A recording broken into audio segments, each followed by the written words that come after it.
Hello and welcome to another video by Rick Miracle, me, in my series Freemasonry and Satanism. Well, I have an interesting book to talk about today. If the last few books weren't interesting, I don't know what are. Aliens Among Us, Ruth Montgomery. So she was a famous person who wrote a few books investigating UFOs, aliens, ancient history, religion, and channeling or psychic ability, communicating with beings from the invisible reality that she calls her guides. So in the last book I read, they referenced Ruth Montgomery in some of her material. On the blind-sided planet X, and then of course I read about the Book of the Hopi, the voices from the cosmos, talking to interdimensional beings, aliens, and then the Mithras material, the ancient deity, god of the Romans and Iran and a good portion of the world, and rising from the ashes of angels. So the last few book reviews have been rather enlightening, looking at reality from different perspectives.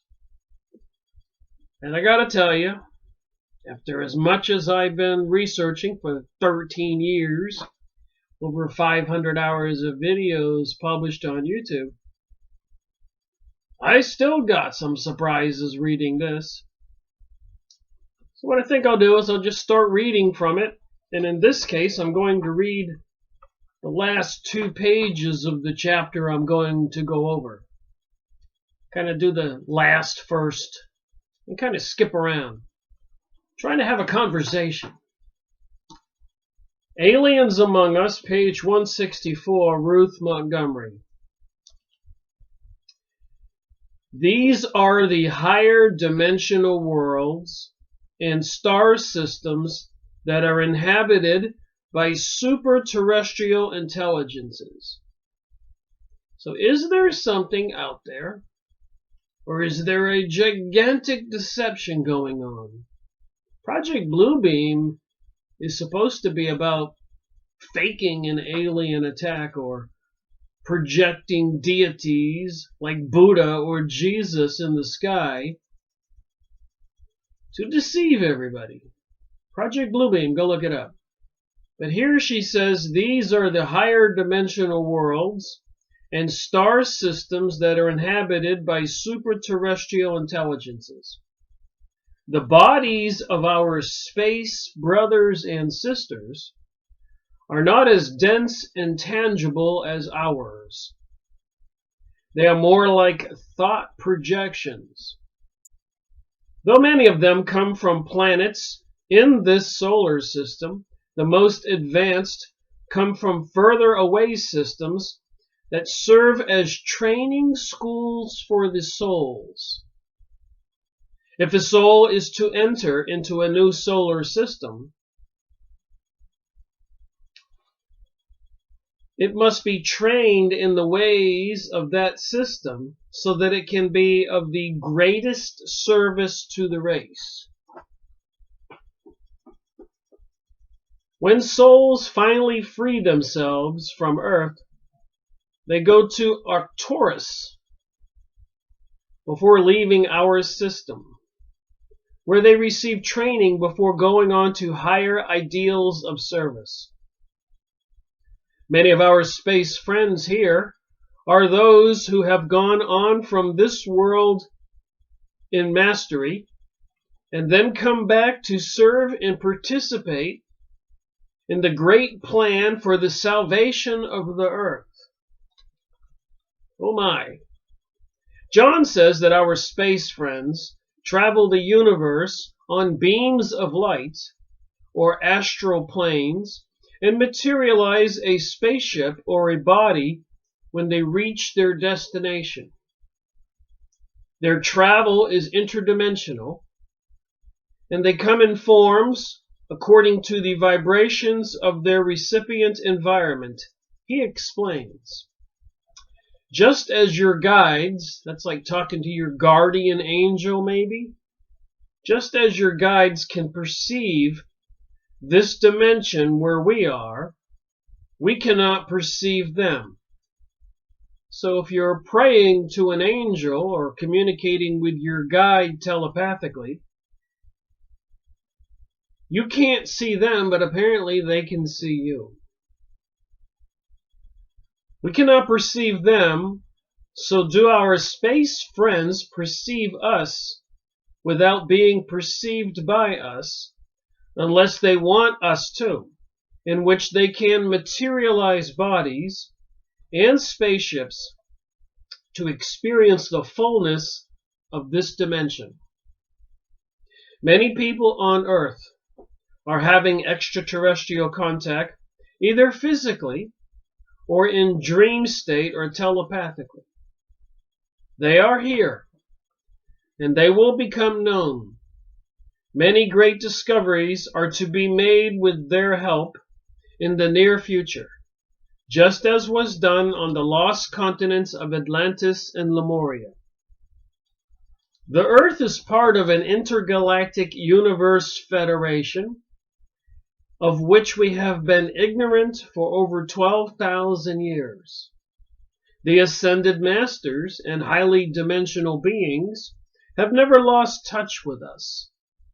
Though we in our indulgent pursuits became so engrossed in dense matter consciousness that we lost touch with our friends who are beyond the five sense world. Now all this is changing with the advent of the Aquarian age.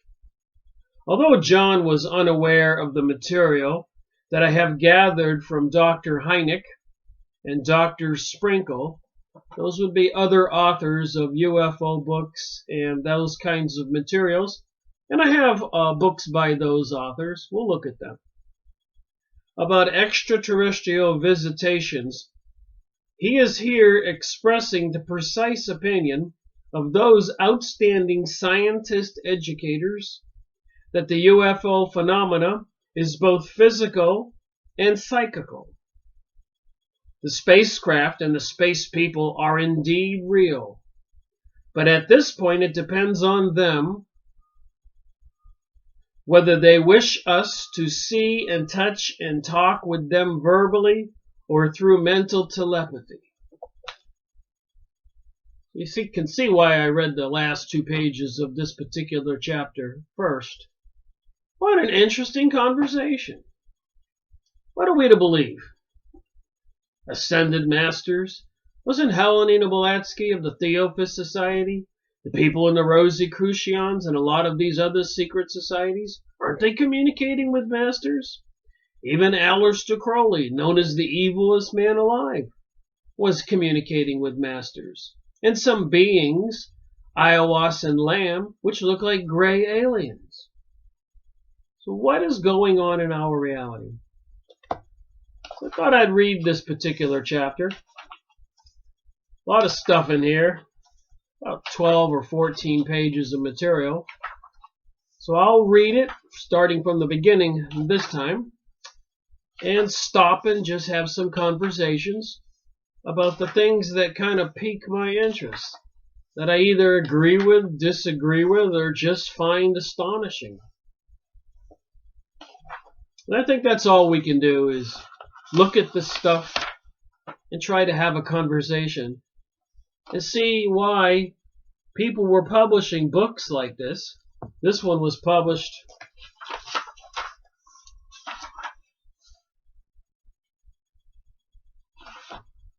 let's see, 1985, and some other books by Ruth Montgomery, Aliens Among Us, Threshold to Tomorrow, Strangers Among Us, The World Before, Companions Along the Way, Born to Heal, A World Beyond, Hail to the Chiefs, Here and Hereafter, A Search for the Truth, flowers at the White House, the gift of prophecy, Mrs. LBJ, because that's the wife of Lyndon B. Johnson, president, and once there was a nun. So apparently Ruth Montgomery was a prolific writer, and the publisher of this book was Putnam and Sons, New York. So it does seem, being fairly aware that some of the material I go over is material to expose deception and try to share the truth.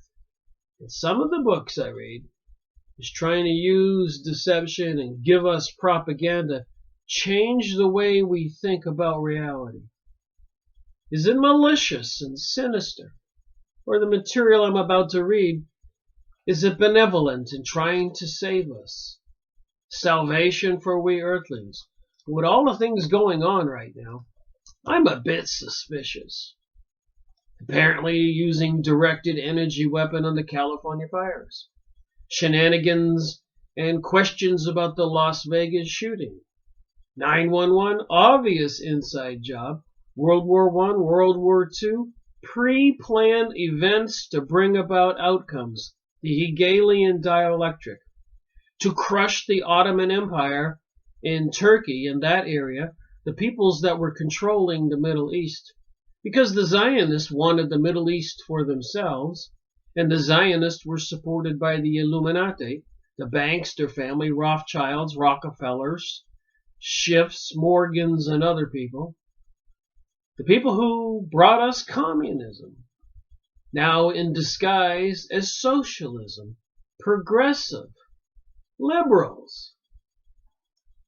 And of course, the Republicans and the Democrats are all controlled by the same forces that bring us these books. So is this material the truth? Is it something we should know? Is it something that we should be aware what they're trying to tell us? Gets a bit complicated. All right, the name of the chapter is the Arcturus Connection, Chapter 7. And as you can see, I read and highlight material. Arcturus, one of the three brightest stars of the northern hemisphere in the constellation Bootes, lies on a direct line with the tail of the constellation Ursa Major. The Encyclopedia Britannica describes it as an orange-colored giant star 40 light years from the sun. Because I have recently met several fascinating people who are said to have come directly to Earth life from that star, I've asked the guides. So I guess Ruth Montgomery is a psychic and can communicate with guides, beings from some invisible reality. Could be guardian angels, could be demons, spirits, could be aliens with advanced technologies and know how to radiate information like a radio transmitter and communicate with our brains, which are electromagnetic. We don't know who we're talking to. At least we forget what Jesus said. You need to test the spirits. So just because you can communicate with some entities and hold a pen in your hand and some automatic writing happens, or see a vision or hear voices, or something even might appear in front of you like a hologram, doesn't mean you can trust it. We're living in a very perplexing and weird time right now, in my opinion. So I asked the guides to describe it, and they wrote, "We have lately been to Arcturus and can tell you quite a lot about the influence that it has on souls seeking advancement there. It is a leavening star, a force for good, and is used for honing character and instilling in those who tarry there a desire to return to their respective planets and tell everyone what they have discovered. That each of us is something of God, and that we are all one. Together we form God, and it is therefore essential that we help each other so that all may advance together. They then identify for me a group of souls who returned to earth bodies through the natural birth process, plus their leader, who they said came back to earth from Arcturus as a walk-in 6 years ago. So I immediately observed some of the teachings here to be part of the New Age teaching. That we are all one. And apparently you can be reincarnated by being born in a body, or you can come to this planet as a walk-in, a spiritual entity that literally takes possession of a body, let's say mine, and if I wanted to leave this planet, let's say I was fed up with life, and I prayed or asked God to help me leave, and I didn't want to live here anymore, apparently I could do that, and this other world would send another spirit waiting for a walk-in body to possess so they could do some things on the planet. Just explaining what some of this means. And I'm certainly not trying to preach this as truth. But I want to understand this other New Age religion and the teachings like the Kabbalah, mysticism, Theosophist Society, the material they teach in Morals and Dogma, the Bible for the Freemasons. What do the Illuminati think? What do the witchcraft people think? Why did they do what they do? Why have these groups, many of them, sacrificing people? What do the Rosicrucians think? Why did they put up the guide stones in Georgia, USA, depicting 500 people, million people on Earth instead of the so-called 6 billion? What are we dealing with? Why are we having directed energy weapons in California, creating destruction? Why are they using weather control, so it seems, to steer and control and magnify hurricanes? And why are they causing earthquakes? Why are they causing false flag shootings, dumping chemicals in the sky, developing electromagnetic weapons, systems that can just cook us, like HARP systems, Gwen towers, cell phone towers, 5G network, and lasers, and so much more? So it doesn't add up when you think about it. So back to the book. You're going to read all these niceties I'm about to read, but you got to keep that other stuff in the back of your mind.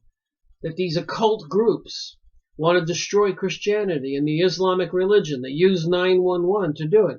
Destroying and bombing and incinerating the peoples and the towns all over the Middle East. Is that something about to be in our future in America and other places in the world? If so, I would say these alien beings I'm about to talk about should be warning us or doing something. I would, if I was an alien being and I saw this devastation and destruction coming. Wouldn't you?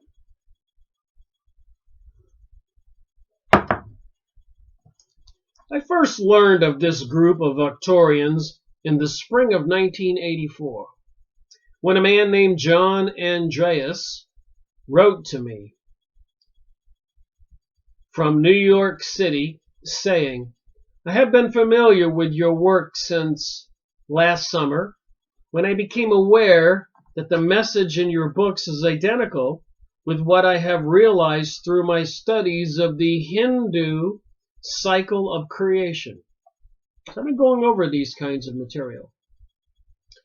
As we know, the ancient religion of India, the Sanatan Dharma, and Dharma is in the word of the secret doctrine, Isis Unveiled, Helena Blavatsky's book, Rosicrucian material, Hermetic material, is an explanation of the eternal, immutable laws of the universe. So as we understand these laws, the message is always the same. So I suppose if I continue my research into the messages these channelers are bringing us, like Esther Hicks channeling Abraham, Jane Roberts channeling Seth, Lee Carroll channeling Cryon, and so on, the material from Edgar Casey, and so many others I've gone over and I will continue to revisit. Shouldn't the messages, if they are truthful and benevolent, shouldn't the messages and the description of reality be the same? Or are there differences? Like the commandments, the 10 commandments that Moses gave mankind, and then one of the Jewish prophets, so-called Messiah, Sabbatai Levi, that I made videos on from the Encyclopedia Judaica. He said you don't have to be good to ascend or get to heaven. You can be bad, but you have to be really bad. And his set of commandments were the opposite of Moses' commandments. They call this thing duality. And apparently you can grow by being a bad person, or you can grow by being a good person. So I noticed these little subtle differences in these teachings, and I'm not convinced that you can grow your soul and gain something by being the evil monster on earth, slaughtering people and raping people, etc. But that's my brain. To be perfectly candid, I have never heard of the Sanatan Dharma. All that I do is transmit the guide's message. So Ruth Montgomery is transmitting the information she gets from her guides.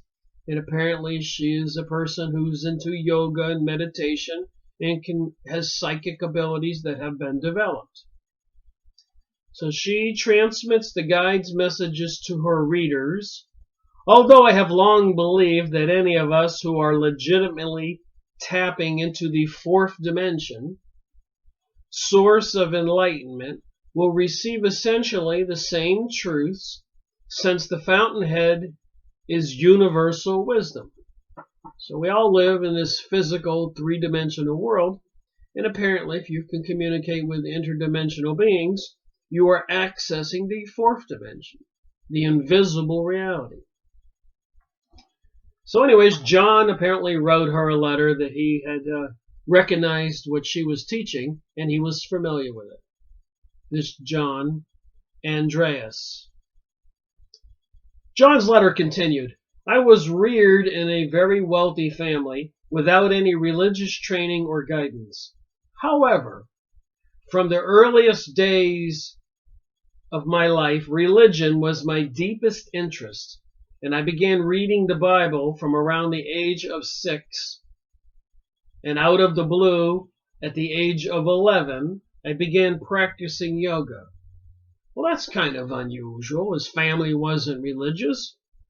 So at the age of 6, he's reading the Bible, and at the age of 11, he's practicing yoga, and he comes from a wealthy family.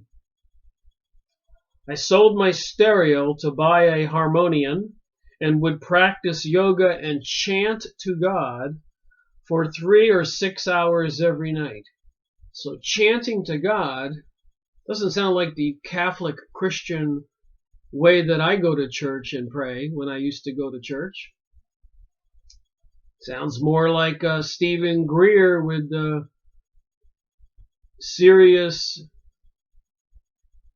Disclosure Project and going to the beach with groups of people and incantations and chanting, calling forth these alien beings. Stephen Greer sends me those newsletters and invitations to participate in the different events around the world, and that's what they do. So again, I ask, what is with this reality? What should we know? What is this new age, new world order? At age 14, I met my teacher, Frederick von Merrier, with whom I have since been studying and working, and I have also studied Sanskrit and physics at Columbia University and New York University. My teacher, Frederick, is an internationally renowned Hindu astrologer and lecturer in the underlying unity between science and religion. The astrological work that he does is entirely spiritual, in that its purpose is to make one conscious of the karmic entanglements that have been created through our past deeds, thus show us how to master ourselves. The major emphasis is on how we can change ourselves by becoming conscious of our unconscious minds. For our will, united with God's, is more powerful than all the planetary influences. So I am aware, this is my thoughts, that the secret societies and the people bringing us the New Age and the New World Order are trying to change the way we think. They're trying to destroy Christianity, and apparently destroy the Islamic people and the religions. And according even to the new Pope Francis, relatively new, he sent a video to all the other religious leaders in the world. It was on YouTube, I watched it, saying it's time that we all unite. There's no reason why we should be separate any longer. And I'm thinking to myself, what's he talking about? And I look at that, and I look at what the Illuminati, the Zionists, the people who control the banking system, are doing to the world right now, trying to destroy it. Dumping chemicals in the sky, pesticides in our foods, genetically modifying the foods so those organisms are not friendly to our bodies. HAARP microwave transmitters, smart meters, vaccines with mercury and toxins. I could go on here for a while. But it seems like we, the people, are under attack. And I like to remember that when I'm reading from stuff that's in books like the one I'm reading now. Am I being lied to? They tell you one thing, they're doing another. Just like the presidents we've had lately. They tell you something so they can get elected, but once they get elected, even like President Donald Trump, they unleash the mother of all bombs on Iraq, which they did this year, and 59 missiles on Syria, which he did this year. Wasn't President Donald Trump supposed to stop all that? America first? Just saying. You have to be aware of everything when you read these books. All right, so Ruth Montgomery continues in the book. She says she was intrigued. I asked the guides about John, this guy who contacted her, and his teacher, Frederick, at our next session, and they wrote, John is from Arcturus. Frederick walked into his body a few years ago. So John was born on Earth, reincarnated spiritual being from Arcturus, but Frederick just walked into a human body, coming directly from that star where he knew John.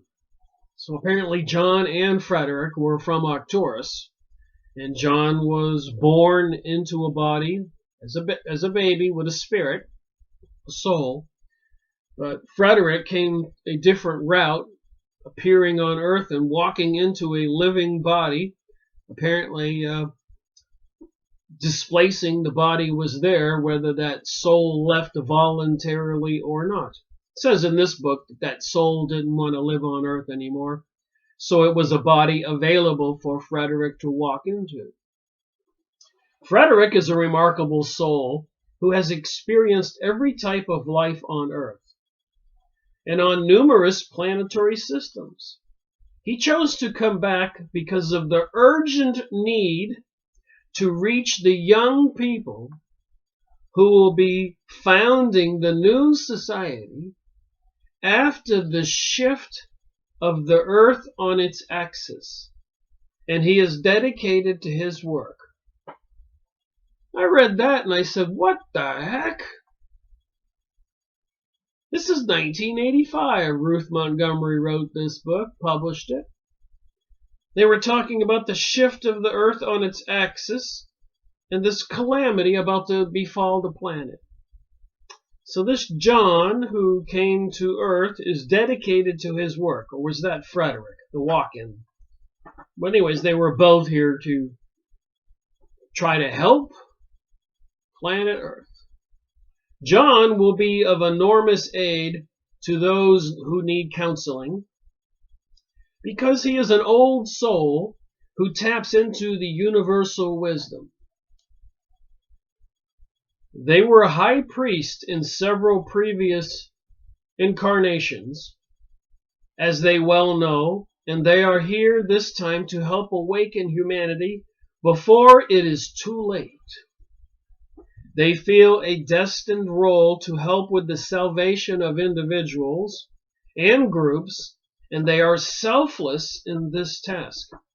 Well, she's really painting a really nice picture of this reincarnated John and a fellow he knew on Arcturus, Frederick, who was a walk-in soul into an existing human body.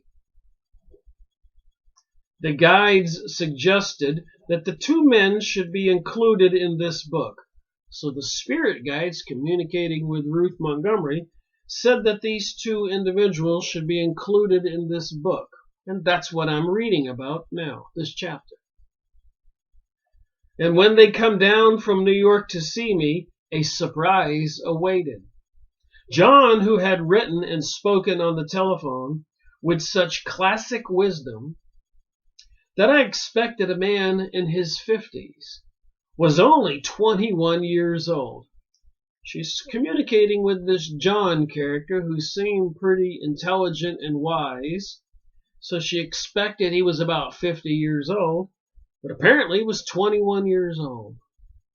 And because he had described Frederick as a Hindu astrologer and lecturer, I was prepared to welcome a small, dark-complexioned man who would probably be wearing a Swami robe. Instead, I beheld the most beautiful specimen of manhood imaginable, with perfect features, sparkling blue eyes, blonde hair, and a lithe physique garbed in preppy denim jeans. Oh my, that sounds kind of suspicious, odd. And from the lips of this 37-year-old aristocrat poured a steady stream of loving philosophy that, if heeded by all humanity, could revolutionize the vibrations of planet Earth. So what do you think about what I'm reading so far in this book? Remember, a lot of people read this stuff and believe it like it's a biblical gospel, the truth. This makes me wonder. All right, moving on. So this walk-in spirit being, soul, has been identified by my guides, says Ruth Montgomery, as a walk-in from another planet, and Frederick readily acknowledged it, saying, yes, it occurred in January of 1978. I came directly from Arcturus, and a totally different entity from the one I replaced. So you wonder about aliens and beings and what they can do.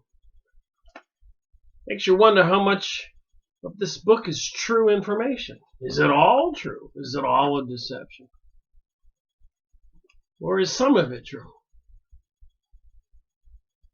If so, the New York Social Register seems unaware of the fact that venerable Bible of elite society has continued to list Frederick von Meers, scion of the illustrious old New York family, who was reared at 68th Street and Park Avenue within its hallowed pages. The new Frederick, who has an apartment in New York's East 50s and a delightful cottage in the most desirable section of Nantucket, seemed totally uninterested in the glamorous life led by his predecessor, in that handsome body. What a description of a character. He doesn't even like to talk about it, but Ruth Montgomery was not a newspaper reporter most of her adult life for nothing, and I gradually drew from him the following details. So Ruth Montgomery, she's not writing this book to be a piece of fiction, a little story, an adventure. I guess she's trying to convince us this is real stuff, aliens among us. The old Frederick, born on Christmas Day in 1946, was 4 years old when his parents died in an automobile accident. So the body that this soul being from Arcturus took over, his parents died when he was a child. Although officially reared by grandparents, he spent most of his time thereafter in the company of his godmother, Mrs. Earl Cress Williams, a member of the State Department Fine Arts Committee. So I like to pay attention to these aristocratic names like Cress. The city I live in, we have a building downtown called the Cress Building, Kress. And the niece of Samuel Cress, the noted merchant and philanthropist, who was a trustee of the Metropolitan Museum of Art in New York and of the National Gallery of Art in Washington, to the latter of which he donated his fabulous Cress collection of Italian paintings and sculpture. So we're talking about an elite, wealthy family. In company with his dowager godmother, Frederick traveled the high roads of Europe, meeting socially with the Queen of England. Well, that jumped out at me, and I thought to myself, wait a minute.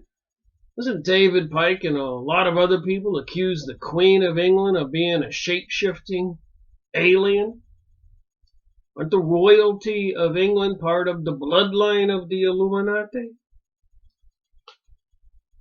The aristocrats of the world who own most of the real estate on the whole planet? And European aristocracy and mingling freely in the social life of Newport, Southampton, Nantucket, and Oyster Bay, New York, where they resided on Cove Road. Frederick says he realized even then that Helen Williams had been his mother in several previous lifetimes, and they were almost inseparable. So I guess if you're going to reincarnate or soul jump into somebody's body, a walk-in, you may as well pick an elite aristocratic family who hobnobs with the Queen. That's what I think. Back to the book. She knew everyone, Frederick remarked. She launched my career in architecture and design. I was associated with decorators Billy Baldwin and David Hicks and the son-in-law of Lord Mountbatten. Yet she was deeply spiritual as I was, and I often left parties in Venice, Rome, or Paris to go home alone and study our books on Edgar Cayce. Look at all these common denominators I'm finding. I made videos on Edgar Cayce's books. We'll be looking at his books again, making more videos. And reading books on Eastern philosophy. She didn't mind. She understood perfectly. So his adopted grandmother, godmother, was into all the stuff that he was into researching.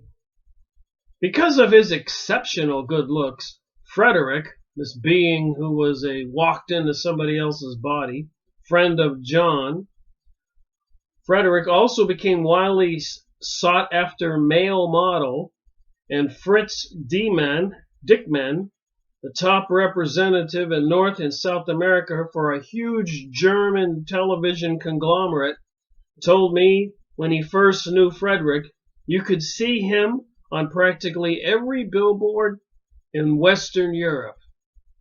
He was a free, fun-loving young man who saw no evil in anything or anybody. Just some suspicious information there. Back to the book. I want to skip a little portion and move to my highlighted notes so I can try to get through as much of this chapter as I can. All right. So his grandmother suffered a debilitating stroke. Deeply hurt, Frederick contracted a severe infection, and in 1977, Mr. George Vanderbilt, there's a name for you, flew him to California for specialized treatment. His body gradually began to mend, but he remained in a deep, depressed state. Seeing the emptiness of it all, disenchanted with the world and wanting out. So this was the soul that was originally in the body that the walk-in now possessed, called Frederick. Then in January 1978, the bewildering situation of egos apparently occurred. Alone in his New York bedroom, the new Frederick saw himself being buried alive in a sarcophagus to overcome the fear of death as part of the initiation in becoming a high priest of Egypt. So if you've been watching my videos, we're talking a lot about the Egyptian hieroglyphics, the initiation of the secret societies, Isis, Horus, the all-seeing eye on the US $1 bill. And here we find Egypt in this book, with Ruth Montgomery talking to her guides and being introduced to John and Frederick, people from Arcturus. In vivid flashes, he recollected his life as a mathematician and an astrologer involved in the building of Egyptian pyramid at Gaza, and another incarnation at the time of Buddha in India. Well, if Ruth Montgomery made all this up, she's got a very interesting imagination. And she seems to be deriving a lot of her material from the Theosophist Society and the New Age material, the Kabbalah, etc. During the next several days, 3 beings materialized before me in my room. The deep secrets were revealed to me, he said. Overnight, I became an adept in the science of Hindu astrology. I knew that I had come from Arcturus, where I had lived in a hydrogen light body, and I knew why I had come back. I was aware that a young man I'd known on Arcturus would be coming to assist me in the work on Earth, and in a series of visions, I saw the coming wars. Get this. This is talking about these 2 Arcturians, one being reincarnated, the other walking into a body called Frederick, the other one John, and they were coming to Earth to do some work, and he had a series of visions. I saw the coming wars, the destruction of New York City, my own mission, and the future of Earth. Again, I ask, what should we believe? And I read these books because other people read these books. Do some people believe this philosophy, this prophecy, this history, this reality? Anyways, back to the book. He says that he shut himself away from everyone for 6 months. Then he sold all of his antiques and luxurious furnishings, divested himself of his social connections, and dedicated himself to a life of service to humanity. Okay, Ruth Montgomery says, at this point I asked the guides, so her spirit guides, guardian angels, whatever you want to call them, I asked the guides whether the above summary was factual, and they wrote, the account by Frederick is basically correct. In accordance and occurred at that time when his predecessor was overcome with heartbreak at what seemed to be the treachery of friends and remorse for a life that he felt to have been wasted on frivolities. So the previous soul in that body of Frederick was depressed, and I guess he wanted to leave the body. So I guess the spirit world, or the beings from Arcturus, they know these things. And they had that guy just shuttled out, and this new entity from Arcturus shuttled into that body called a walk-in. Back to the book. The present Frederick was an old adept in ancient India, and was John Adrius, as was John Adrius, and both were high priests who went through the Egyptian initiation in the temple. So isn't that interesting? A previous video I went over, series 158, Bloodlines, talks about the ancient Hebrews going to Egypt and conquering Egypt, not like the Bible says that Moses and God helped the Hebrews escape. And it's there where they learned all these things about magic, the Kabbalah, sorcery, mysticism. And here we're talking about Egyptian initiation in the temple.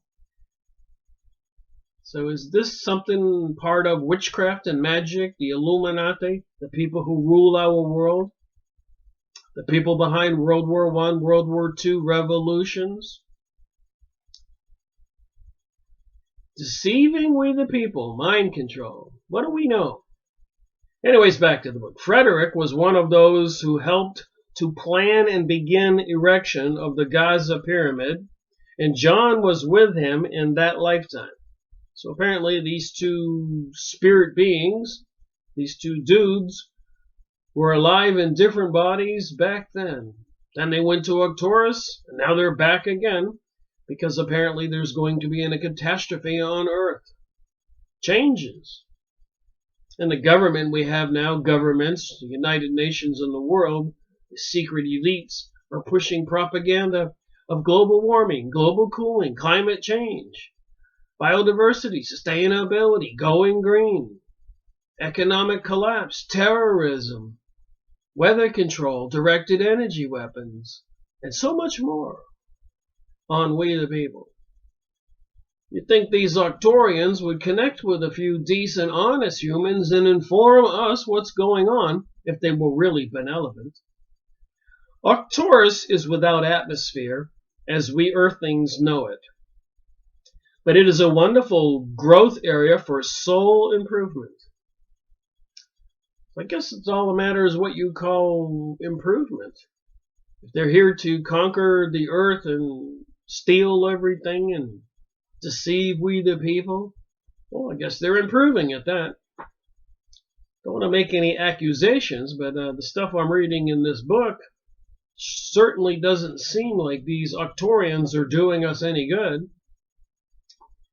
We were there and know it to be a divine inspiration to all who inhabit those light bodies. So do spirit beings, even when I die, my soul, my spirit, is it going to go to Arcturus for some training in soul growth? And will that be called a light body? And who move freely with and through each other, melding it with others in the radiance of pure love. That sounds really nice. I see how some people could be attracted to the information in this book.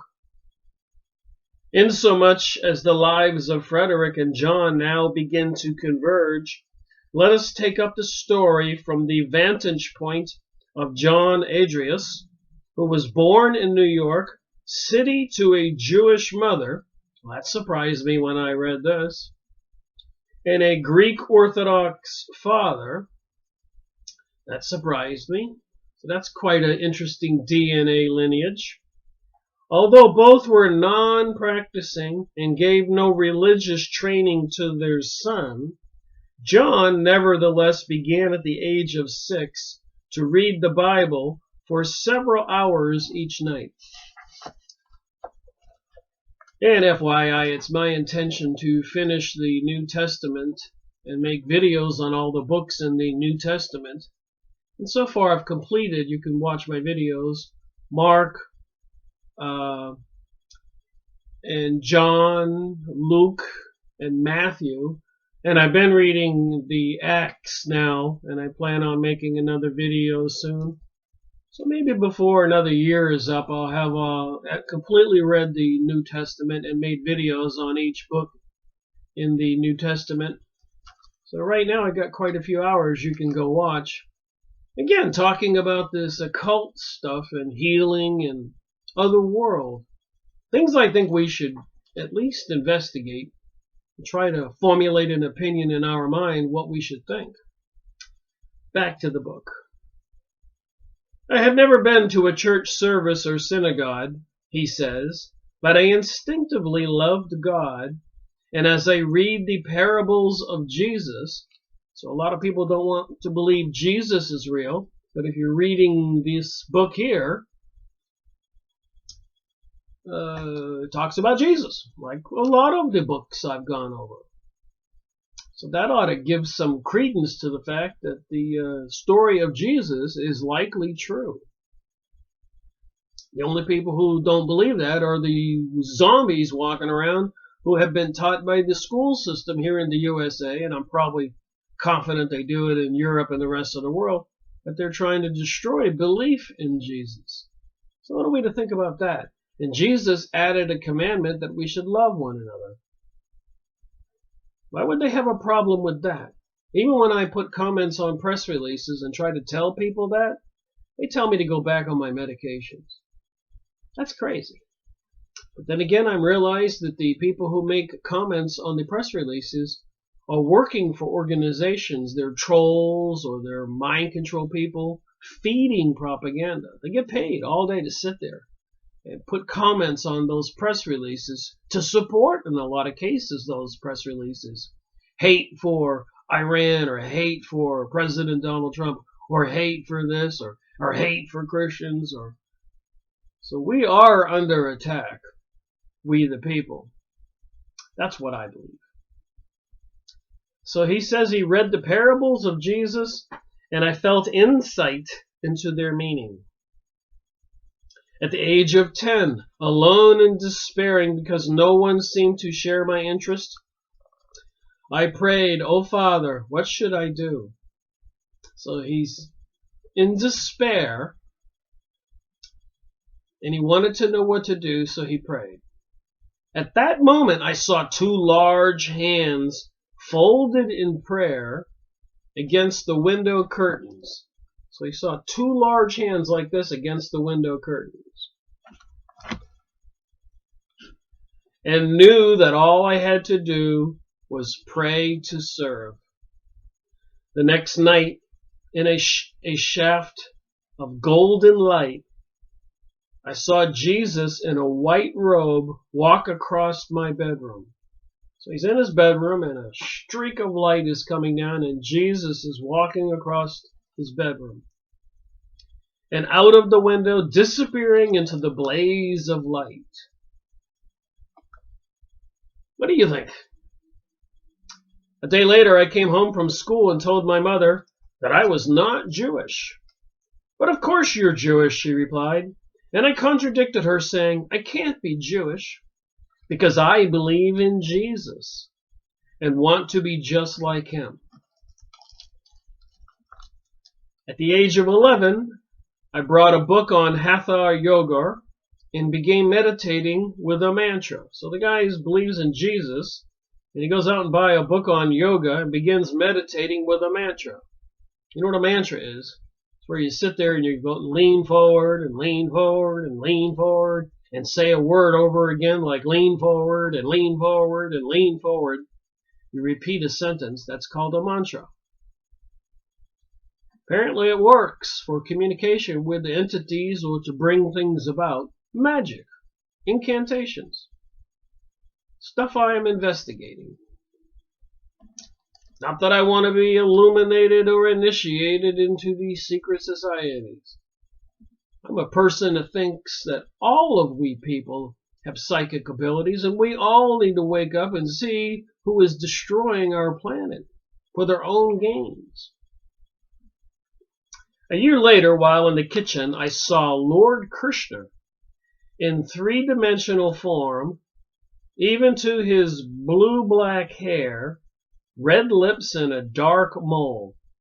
So a lot of these people into these secret societies, Theophist Society, Aleister Crowley, they communicate with these masters, and they have kind of look like Jesus with long hair and beards. I rubbed my eyes vigorously. When I reopened them, he was still there. So he's seeing Lord Krishna now, a three-dimensional form, like a ghost, raising his hand in benedictions. And I felt overwhelmed with love and ecstasy. Well, I guess that's how you can get ecstasy. You don't have to go take that drug called ecstasy. I just thought it was strange to see that word, ecstasy. That's when I sold my stereo and set and bought the Hindu harmonia. And for 4 or 5 hours each night, I meditated and chanted in my room. I wonder what kind of spiritual beings you can attract by doing that, meditating and yoga and chanting. I had my own religion of great love, but I couldn't share my feelings with others. I knew and loved everyone in our whole area of New York City. Well, that's nice. He loved everybody in New York City. That's a tough job. A lot of characters in New York City, like Chicago. All the jocks and the preps and grown-ups. Well, he was a rich person. I guess he socialized in elite circles. I suppose it'd be pretty easy to love everybody. And I was a hit at every party, but I had no one to talk to about the most important thing of my life.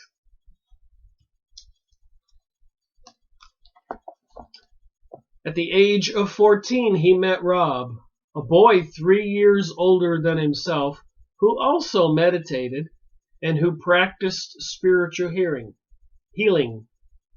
So here's this John character, and there's his story. And he was born in New York into an elite family, apparently a reincarnated soul from Arcturus. They began communicating telepathically when apart. So he met a friend that he could now communicate with telepathically. And Rob confided that he was a student of a remarkable astrologer named Frederick. That would have been this walk-in dude we've been talking about. But could not introduce them because his parents had forbidden further contact. John began praying for the Christ consciousness to come into his life. And one evening he had a deep spiritual experience. I saw the universe filled with a golden pink light that was healing the earth of all disease and evil. So a lot of New Agers would have us believe there's no such thing as evil, but this material says disease and evil. He recounted, and a voice said, "I am God. You can only serve God through man." I prayed, "Father, please send me a teacher so that I can serve." And at that moment, I felt a baptism of spiritual light pouring through every cell of my body. Peace and love filled me, and I knew that my prayer had been heard. Later, while meditating on his bed, he said that he saw, as if watching a movie, a boy in loincloth being led to sit on a tiger skin, and knew it to be himself. That sounds like an Indiana Jones movie, the scene you might see. Then he relived snitches of previous lifetimes during the Italian Renaissance and in Greece and Egypt as a priest. In a flash, he knew that the I Am reincarnates. So I guess he knew that he was a reincarnated soul and that he'd lived before. I've been studying this stuff for quite a while, trying to figure out WTH. What the heck is going on? Our essence, but not our personalities, and I understood all. It was after midnight when he excitedly telephoned his friend Rob to say, "I know that something amazing will happen to me today." After school, he went to the Quest bookstore and felt drawn to linger. Presently, two men walked in, and when one of them asked for books by Parahasa Yogananda, John suddenly blurted, "You're Frederick, aren't you?" The handsome stranger nodded, and when John told him he was a friend of Rob's, he was given Frederick's address and telephone number and told he could drop by. Rapturous with joy, the two lads went together that evening to Frederick's apartment. And when John provided his birth date, Frederick responded, "Yes, you are the one I've been waiting for." At that moment, John says, all of my dreams came true. I had found my teacher, and my purpose in life became to serve humanity, to serve God and man, and to become a better expression of light. So that this light issue is in the Theophist material, Rosicrucian, Kabbalah, mysticism. Keep seeing these common denominators. Lucifer's known as the light bearer or a light being. I was not quite 15 years old, but from then on I have studied and worked with Frederick. So that's how the two beings from Arcturus got together on Earth. And there's much more information in this book about the things that they did. They know what they're going to do, what's going to happen to mankind. So I'll continue reading here.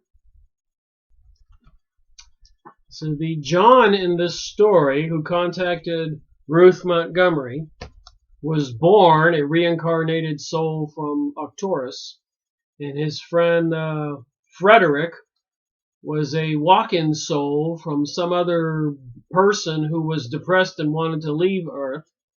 So he was taken out of the body, and this other entity stepped in, known as Frederick, from Arcturus. And together, they are now working together. And it says here, "And I have studied and worked with Frederick. I have deep understanding of the physics of the universe, how everything works, that has been given to me through recall of that life in a hydrogen light form, without form on Arcturus." So apparently he lived on Arcturus as some kind of spiritual being, like a ghost or something. "I have the ability to tune in to inner forces and to understand how extraterrestrial forces work." So he knows how extraterrestrial forces work. Extraterrestrials, of course, are aliens. If you go on MUFON on the internet, people are citing UFOs every day. All kinds of books I have right here. 100 of them on abductions, reptilians, gray aliens, and other stories. We'll look at those books for a minute. Anybody can achieve this if he is willing to do the work and the work and the work. And again, I'm not trying to become illuminated or get initiated, but I've been studying this stuff for 13 years, going on now 14 years, and get a little bit of an awareness of reality. Strangely, despite all the hours that John devoted on prayer, meditation, and yoga, his high school grades did not suffer. He was an excellent student both in Riverdale Country Day School and Browning Prep School, Park Avenue, and 6th Street. He also excelled at Columbia University and New York U. So he sounds like a wealthy kid with a wonderful life here, and into meditation, yoga, and learning about extraterrestrials. and he's here to serve mankind and God. What do you think? But at the age of 18, he forsook the ease of his parents' lifestyle with its servants and limousines to join Frederick in counseling and lecturing without pay, earning his own financial contribution by waiting on tables in restaurants. My parents think I'm crazy, he says with a grin, but he still remains on friendly terms with his only sister, his mother, and the father, who is a distinguished and highly successful inventor in the pharmaceutical products. Well, there's something concerning. The pharmaceutical companies control our world, along with some other elites. And of course, the shenanigans going on with the whole healthcare industry. A lot of suffering to we the people because of what they're doing, expensive medicines, and then of course they have a lot of laboratory projects where they're even creating biological weapons and viruses and plagues. And it seems like these elites have some plans to depopulate the planet. So I see the characters in this story, I get a little bit skeptical or concerned, including the well-known Man-Tan. So apparently his father was into a product called Man-Tan that helped create the Palm Beach look all year round. That's one of those tans you can just sponge on your body, look like you're tanned. Frederick, who had sold his valuable possessions to finance his lecture tours and videotapes, explains that all of his needs are provided for.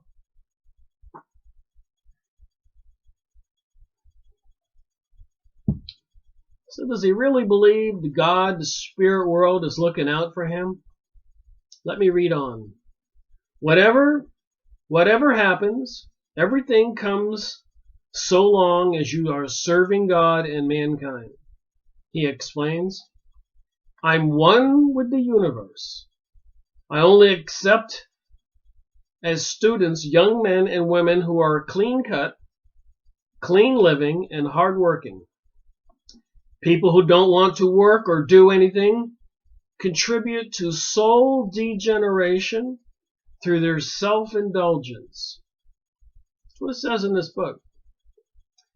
We must do the work and love unconditionally. Most people are childish, but not childlike. They grow old, but they never grow up. We must never lose our Peter Pan quality, but fantasies become realities only through discipline. I sleep only 3 or 4 hours a night and work 24 hours a day. If we eat the right food and think the right thoughts, anyone can do that. Although he accepts no remuneration, he doesn't take any money, for his lectures in the Vedanta philosophy, the Hindu philosophy, even paying for his own travel expenses, and has spent several $100,000 on videotapes that are provided free to cable and television stations. He does charge for his astrological life readings, which he will do only for walk-ins or serious seekers who want to turn their lives into more fruitful channels. Walk-ins or people who want to serve their lives into fruitful channels. That's interesting because I've studied a lot about the initiation in the schools, Rosicrucian and other organizations, and the discipline they require of people to give up all their aspirations and dreams and their wanting anything. They have to surrender their soul completely. Is that so some kind of walk-in entities can take over their bodies? I have not had a reading by Frederick, but John says that they cover past lives. So this is Ruth Montgomery speaking. Complete psychological makeup, why we are here, our future, complete diet, gem prescriptions. I guess if you carry around certain rocks with you, they have certain benefits. The major emphasis being on how we can change ourselves by becoming conscious of our unconscious minds. And that's one of those things that I've been studying. How to communicate with my unconscious mind. I believe I'm a spiritual being, and I think my spiritual entity operates at a higher frequency than this conscious entity. Me, Rick. And some people can learn how to, for one thing you can do is use a pendulum to douse for water or healing or communicate with your higher self. I can say, show me a yes, and it turns one way. I can say, go back to ready, and show me a no. And then I can just ask questions. Now, anybody can do that. But who are you communicating with, and are you getting truthful answers? And for me, when I do this, I don't get truthful answers, so it seems. So anyways, back to the book.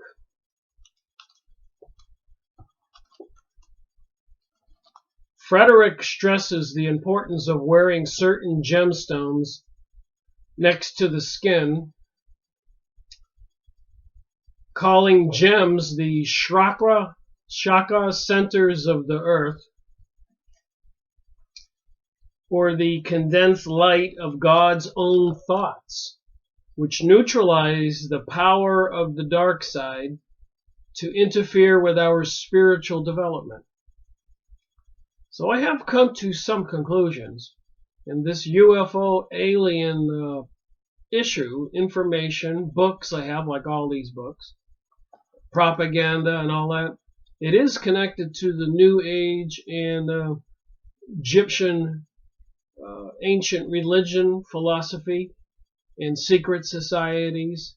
All those things are the same. That's what I've concluded. We live in one reality, and everything ties together. It is understandable if you want to try to understand it. The invisible reality does exist.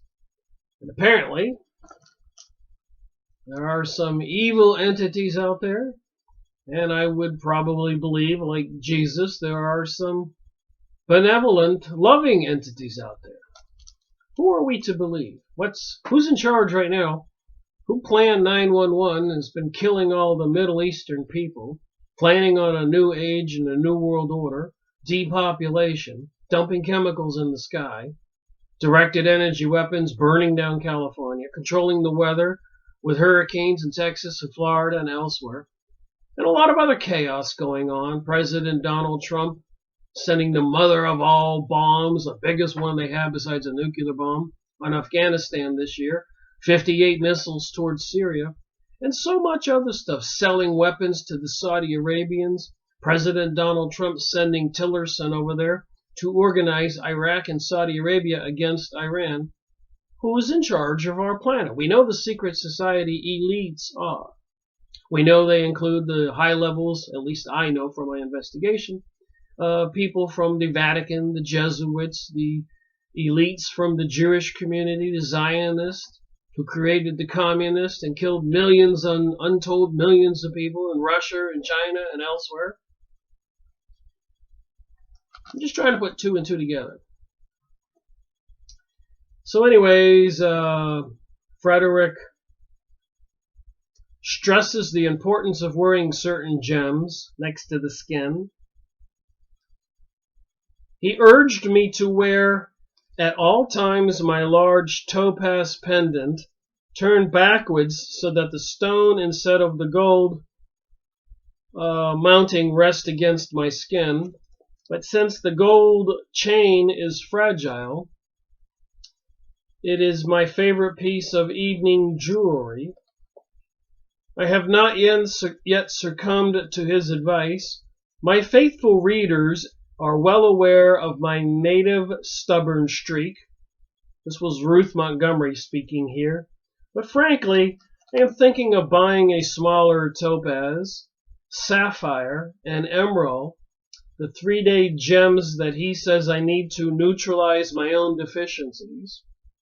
to wear beneath my dresses. Apparently, he prescribes different stones for different people, depending upon their personal needs, and he is not in the jewelry business and does not sell them. So I'm kind of a rock hound myself.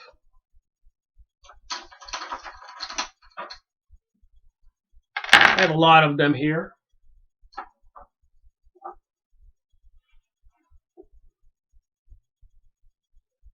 The purple one, amethyst. A rose stone, rose.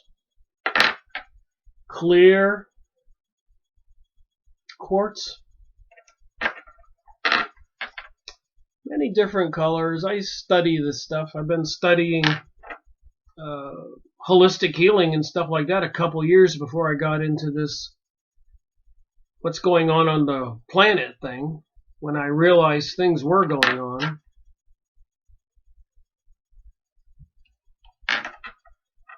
So I have quite the collection.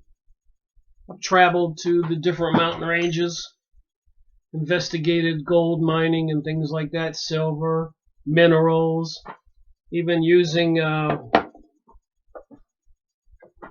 pendulums to try to find stuff like that and measure the energy levels, which I can do. Just saying, I've done this for quite a while. And I have certain things that I have made. This is called an L rod. Just like the pendulum, I can ask the higher power to show me a yes, and it goes one particular way. I know you're thinking I'm doing it, but I have no reason to lie. You can make an L thing like this out of a coat hanger and try it. And for some people it works really good, and some people it doesn't. And there's books on this you can buy at used bookstores. Go back to ready. Show me a no. So then if I want to ask a particular question, should I jump off of a tall building? And it says no, thankfully. So I've been studying how to use your psychic ability for a while. I'm trying to figure out what the heck's going on in the world. What are these people into these secret societies and these cults? What do they know? I know some basic stuff and basic psychic ability. And you can go on YouTube and watch videos and see how all that works. But be careful. You don't know what you're getting into. Back to the book here. Alright, so he's talking about being advised to wear different stones and jewelry for their health benefits. Back to the book. Frederick believes, he's the walk-in entity from Arcturus, that his principal mission in returning to Earth at this period is to initiate the children and unite the walk-ins. So do we have a whole lot of people walking around the planet that are not the original spirits or souls, but these beings from elsewhere have walked into those bodies? Is that the case? Bringing them back to Christ consciousness and speeding up their karma so that they can get onward fulfilling their destiny. Of the Russian problem in today's war-torn world, he says, I am here to neutralize those evil forces that linger from the dark side of Atlantis. So we're talking about Atlantis here on this channeled material, or from Ruth Montgomery's communication with her guides, and being introduced to John and Frederick, who apparently are spiritual beings from Arcturus.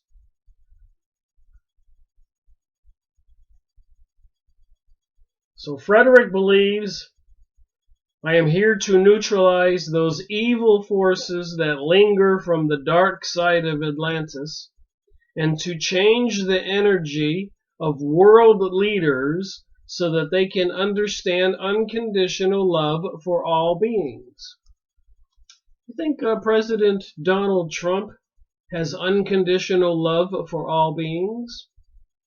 Is that why he sent the mother of all bombs to Afghanistan? How about Hillary Clinton? Does she have the unconditional love for all beings? Do you? Do I? Just interesting questions. A lot of people don't ponder on these things. Existence, philosophy, religion, politics, Hegelian dialectic, that these people who run our planet create incidences like the Las Vegas shooting so they can pass legislation and enforce more gun control. Do they have an ultimate aim?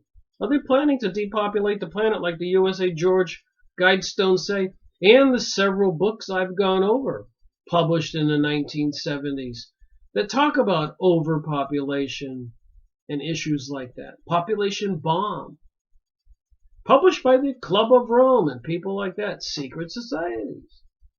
Apparently these elite people hate the rest of us, like Margaret Sanger, the woman who was famous for her issues on women's rights, thinks that poor people are weeds.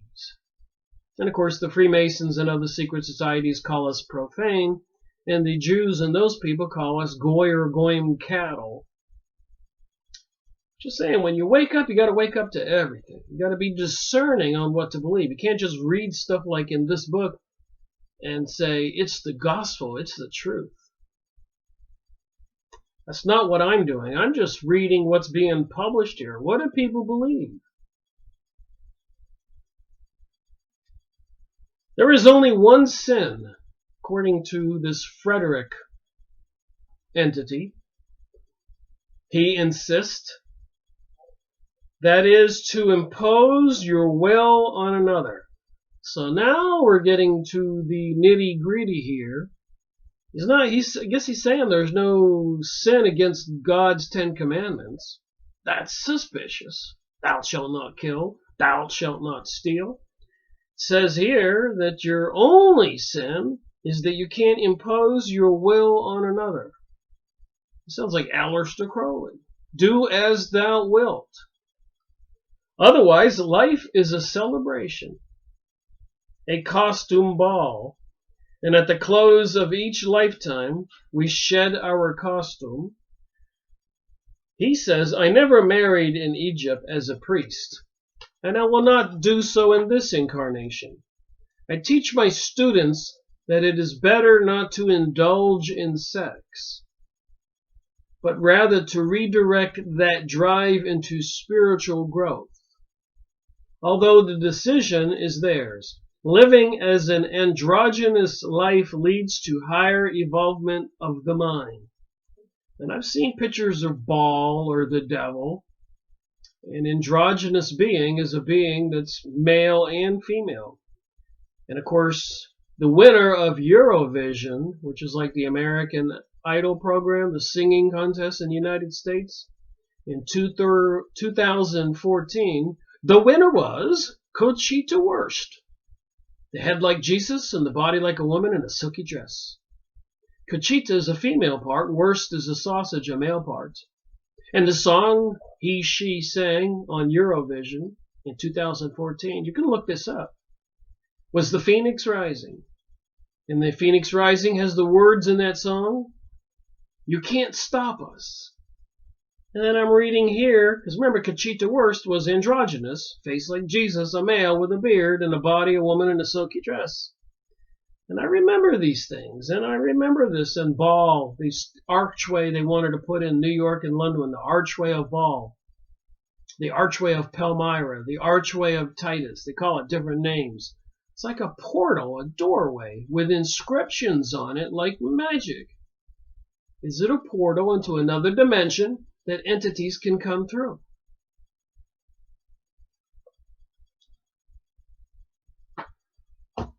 I read the words and my brain thinks. Frederick and John are vegetarians.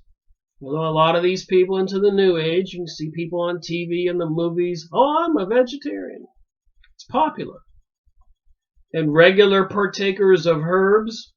But the former does not discourage his students from eating chicken and fish during the 7-year period while their bodies are adjusting to the changeover. So apparently Frederick and John are involved with recruiting people and initiating them, bringing them into some kind of secret society, secret group, some kind of cult in the 7-year program, he does not try to tell anyone what to do. He simply suggests. So wait a minute, I'm your teacher, I'm going to initiate you, but I'm not going to tell you what to do, but I'm going to suggest what you should do. What's the difference? Other than Ruth Montgomery making it sound nice, pleasantry. And again, I'm not trying to disparage, I'm just reading and thinking. But he is eager to reach as many wholesome young people as possible. And I know with this new age, new world order, they are after the young people. They control the school system, the education system. Try to talk to some young people. Some of them are wide awake and realize the mind control is going on. Amazingly, how many young people are awake and know about chemtrailing, sky spraying of chemicals, and so much more. But what it actually does to a lot of those people is they kind of despair. They kind of give up all hope of aspiring to live out a normal life and getting a nice house with a white picket fence and getting married, raising a couple kids, and all that stuff. They can see something that maybe people at my age when I was young couldn't see. They see that there's no hope. Something bad is about to happen. Apparently they believe. Well, with all the propaganda we see on YouTube videos and movies and magazines and the education system and the press releases, it's not hard to see how they can be drawn into that thought mindset, that thinking. That's why I do these videos. I want people to wake up and think. I read all these books, make these videos, and try to have a conversation. You don't have to believe everything I say. I encourage you to not believe everything I say. You should have a notebook. You should be taking notes. You should be looking stuff up. But he is eager to reach as many wholesome young people as possible, to help prepare them for the new age. You're not going to believe it unless I show you, but that's what she writes in this book next to my finger.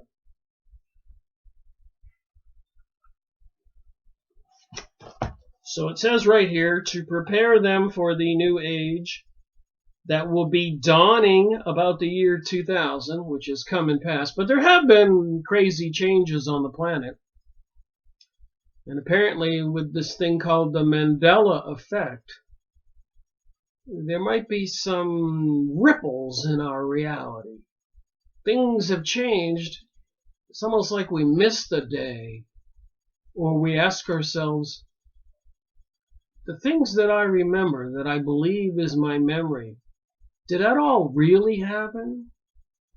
Is this reality, this matrix, like some gigantic software computer program? Can somebody, let's say you're sleeping at night, change the program and change some things about reality? You know, I'm convinced that, according to all this research I've done, that time travel is real, because I believe that remote viewing is real. The Bible speaking to spiritual entities, and even Jesus prophesizing what would happen the next day or so is real. So what is this matrix reality we live in? And what are the truths and what are the deceptions? And here in this book, we've been talking about John and Frederick and Ruth Montgomery and the story, how they got here. And now they're reaching young people, as many as possible, helping them prepare for the new age that will be the dawning about the year 2000. So has something actually happened in our reality, our paradigm? When inspired leadership will be required. So are they preparing all these young people to take the lead? Will they demonize Christians like they've been demonizing the Arabs and the Muslims? And he feels that his time is short. This is Frederick. Because he believes he will not be here for the shift of the earth on its axis. This book is published in 1985. And it's talking about the shift of the earth on its axis near the end of the century, which is come and gone. In this, the guides concur, so Ruth Montgomery's guides concur. When I asked them about some of Frederick's assertions, her spirit guides, they wrote, he states his mission properly. He will not be there for the shift, the pole shift. Even Nancy Leader right now and many other people on YouTube are saying that they can see Nibiru. They got evidence it's about to happen this November 2017. They said that in 2016, 2015, 2014, 2013, 2012. But it didn't happen. But I think the fear-mongering and everything still affects people's behavior. Look at the fires in California, apparently with the caused and controlled and made much more dangerous by directed energy weapons and weather control with hurricanes. Somebody's trying to convince we the people of something. So anyways, this Frederick's not going to be here for the shift. He will be removed in order to spare him for greater work on this side, the spirit plane, before he returns there to help with the building of a new society. So we have a new age mentioned in this book I just showed you, and a new world order even mentioned by the Pope and current and previous presidents.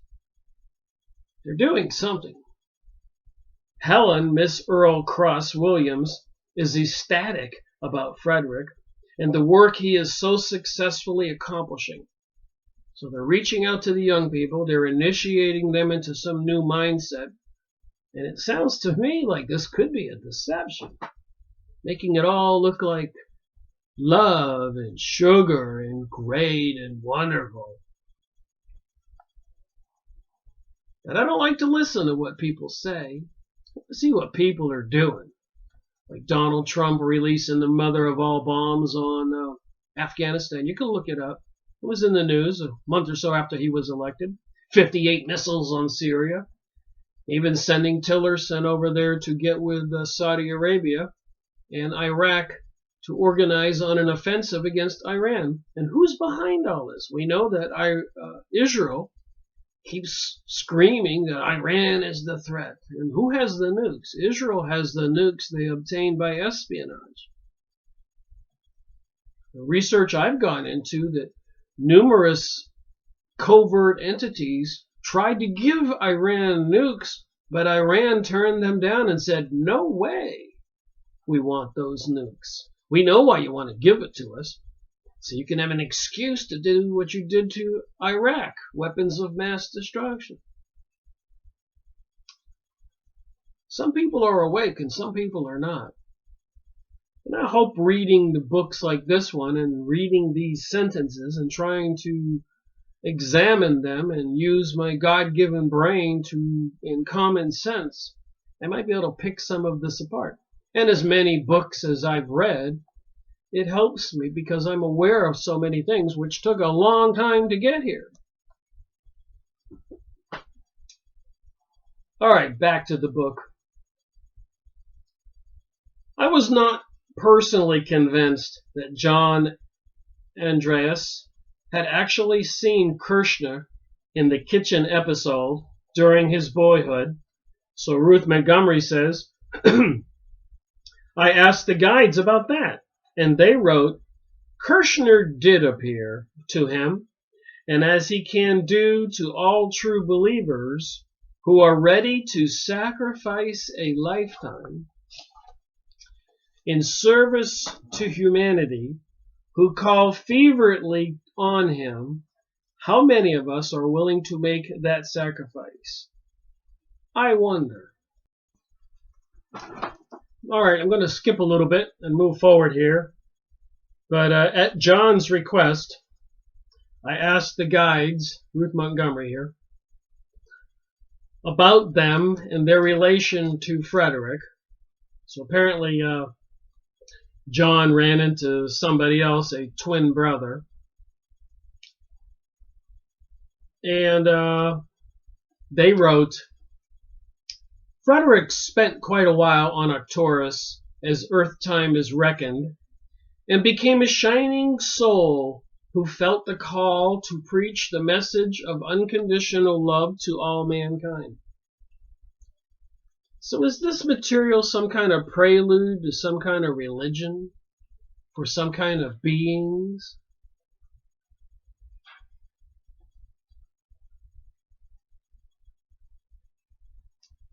In previous earth lives, he had been a good and faithful servant of the Lord, serving as a high priest in various religions, so that he realized on Arcturus that all are one. This is part of the New Age teaching. I'm thinking about the Borg on Star Trek. Do not resist, you will be assimilated. They will all be one. That religions differ only in their outward forms, and that in essence there is only one religion, the worship of God and the love of mankind. So it makes you want to believe that these people are good. We know what the secret societies have done. I've got 1,000 books in this office. I've gone over about 200 of them. And many of them are about some of the evil things and the exposure of what these secret societies have done that teach some of this kind of thinking with the Theosophist Society, the Kabbalistic material, morals and dogma for the Freemasons, their Bibles, so-called, Rosicrucian material, Knights of Malta, Knights of Columbus, Druid material, witchcraft material, Zionism, communism. So many organizations, I can't name them all. John was there with him for some time with his twin, Nicholas Kazraskis, when the twins decided to return to Earth to live perfect lives.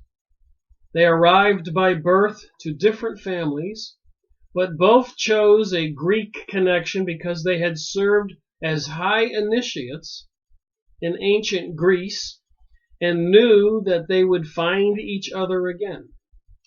So if you've been following my videos, even with the Voices from the Cosmos, where Angela Smith, series 160, is communicating with the Greys and the reptilians and the angels and the orbs, I need to revisit that book and talk about some more material in that book, as well as many of these books I've gone over. This seems like it could be an endless pursuit here. There's so much to know. But believe it or not, after I spend a couple hours, go over some portions of a book, I do pick up some clues. You kind of can't not pick up clues if you're sincerely listening and thinking. So anyways, these two people who came from Arcturus, born of different families, one of them John and his twin brother born from another family, Nicholas. They were physical twins when both studied the Stoic philosophy in ancient Greece. So in one of their previous lifetimes, they were twins. And they also sat at the feet of Socrates. Wow. They are as like as two peas, and had unconsciously searched for each other throughout this present lifetime. So this book is called Aliens Among Us. And I've been saying the UFO alien thing has to do with spiritual beings, even beings mentioned in the Bible. Angels or demons or Nephilim or Watchers or Archons, and Nancy Leader communicating with the Vedas. Barbara Marciniak, I made videos on her book. The Bringers of the Dawn communicates with the Palladians. A lot of the channelers communicate with masters and other beings, guides, angels. What's the truth about our reality? Like I said, one step at a time. Read the stuff in these books, and slowly you might pick up something. They are adepts of the highest order and will wield great influence in the councils of state during the decades ahead. more particularly after the shift of the earth on its axis, coming from a book talking about aliens among us, published in 1985.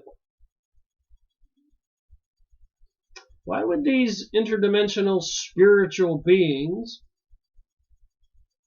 be promoting all this propaganda about the earth changing its axis? Why would all those videos be on YouTube right now, all those channels promoting it, that it's going to happen tomorrow, and the fear mongering with the global warming and all this, while the government's dumping chemicals in the sky, and apparently trees in mass are dying everywhere, and the chemicals they dump apparently to be highly flammable. So when there is a forest fire, it burns quickly. Bugs are almost disappeared. Birds, you hardly see too many birds anymore. And I left Florida because the fish and the shrimp and the crabs were gone. Is somebody trying to depopulate the planet and take away the food supply, so whenever what happens, there's nothing for people to survive on? Seems like something's going on. But I have faith. I believe we are spiritual beings, so I don't think you have to succumb to the fear. But you have to make mental decisions. I believe we're all psychic, and they don't want us to pray, like Rabbi Marvin Antelman said in my 2 books I went over to eliminate the opaque volume 1 and volume 2. And that means your ability to pray, because they know when you do talk to the spirit world, it works. It exists. The Bible's real. And the other religious books are real. Jesus said to the Jews, the Pharisees, "Ye are the killers of your prophets." Who are the prophets? They're beings on earth who were inspired by spiritual entities, the God world. Hopefully, some of them might be inspired by demons. A little bit of discernment goes a long ways. We need to think it through. So now they're talking about that these are adepts of the highest order and will wield great influence in the councils of state during the decades ahead, more particularly after the shift of the earth on its axis. You think this propaganda about the global warming or the flooding of the ocean or the pole shift and earthquakes and volcanoes and comets and Nibiru, you suppose there are people out there who are actually believing this stuff and making life decisions and movings because of this stuff? I believe absolutely it's affected the decisions in my life leaving Florida when I realized when I jumped overside of my boat and snorkeled around in the intercoastal waterway or the ocean that the fish were gone. When I was younger, I would catch huge fish all the time and go on the bridges and scoop up shrimp and crabs, etc. And I decided, man, I need to get out of Florida. If all the wildlife in the water is gone, if they can't live, I won't be able to live. And they were spraying chemicals in the sky every day, and I was photographing it, videoing it. So mentally, it does affect you. And I think that's one of the reasons they do it. Why they do the terror incidences like in Richmond, Virginia or Alabama, having a White Lives Matter versus Black Lives Matter event. They're inciting hatred. Somebody's doing this on purpose.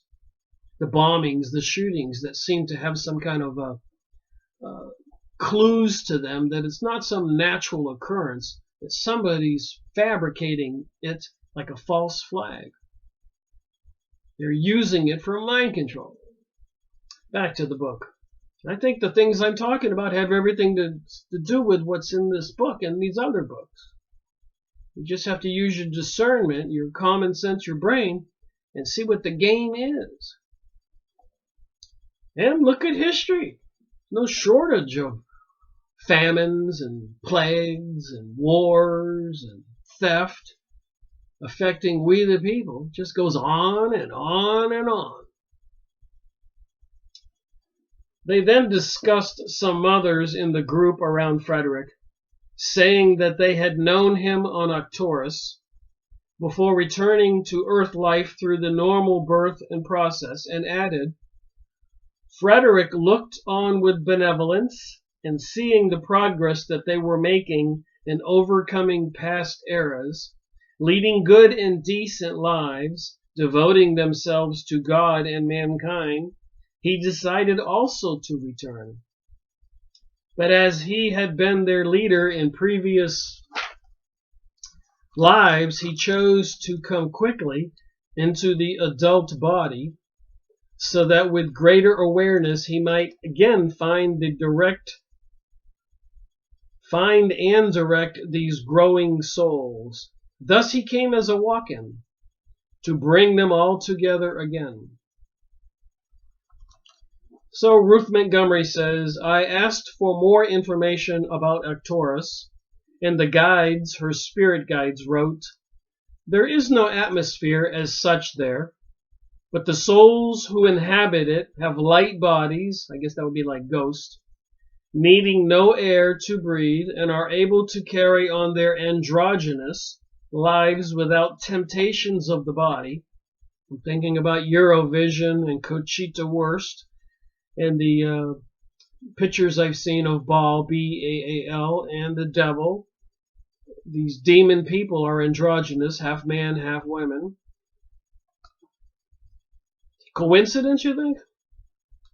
They are complete souls, neither male nor female. This is part of the New Age teaching. Look what they do about the gay agenda right now.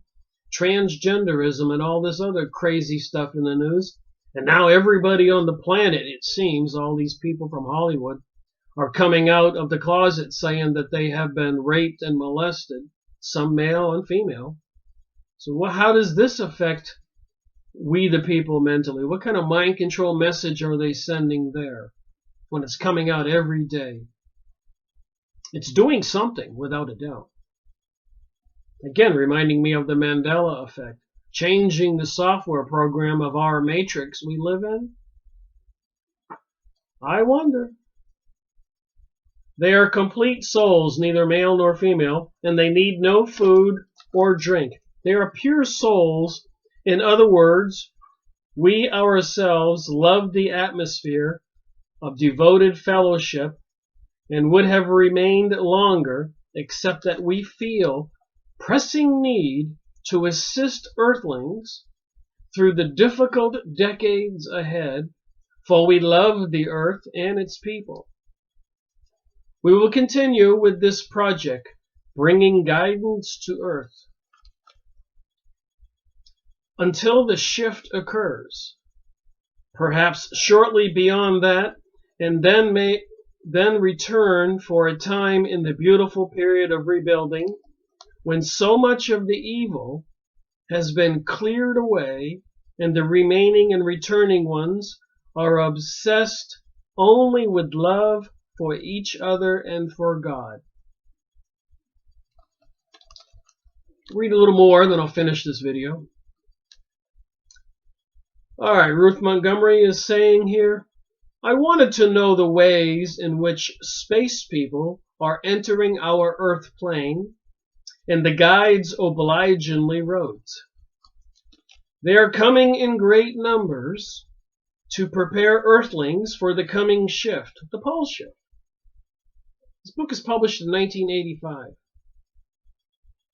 While some are observers of the changes, and some are there to help clean up pollution, others are dedicated solely to leading Earthlings along a higher path of development. Meanwhile, the communists and others are trying to destroy Christianity. You have to remember back then what was going on behind the scenes. They had created the hippie age, called festivals in Europe, delivering LSD and other kinds of drugs, opium, to we the people, apparently sponsored and sold by the CIA and other secret society and elite groups who got rich. You can't just read this and not think. So they want to put us on a path of higher development while they're shipping in LSD and opium and other drugs and alcohol to all the people, infiltrating the education system and telling the people not to believe in God. A bit suspicious, you think? They are more highly evolved, both spiritually and technologically, than Earth people and have much to offer. So I think this alien thing is a huge deception. And some of these books, like Barbara Marciniak, communicating with the Palladians and saying they are back to make amends for the things they did to Earthlings thousands of years ago. And their spiritual growth has been retarded, and they're back to correct things so that they can spiritually grow.